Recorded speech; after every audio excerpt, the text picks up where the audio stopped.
আমি টাকা ইনকামের জন্য এখানে আসি নাই। আমি আপনার ন্যায় ইনসাফ প্রতিষ্ঠা করার জন্য আপনারা আমাকে পাবেন, আমি ক্ষমতায় যাই বা না যাই। এখানে যে বরাদ্দ আসতো সেই বরাদ্দ গুলা ন্যায্য ভাবে ন্যায় এবং ইনসাফের সাথে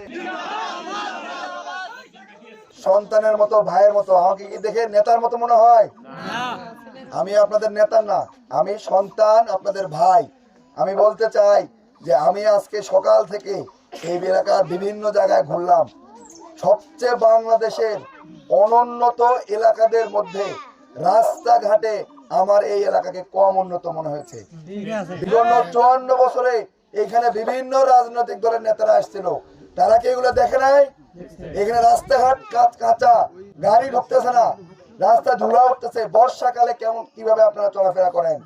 আমরা কথা দিচ্ছি ইনশাআল্লাহ, আমরা যদি ক্ষমতায় আসি, আল্লাহ যদি আমাদেরকে সংসদে নেই, তাহলে এই দৌলতপুরের কাজ দিয়ে ইনশাআল্লাহ আমাদের কাজ শুরু হবে।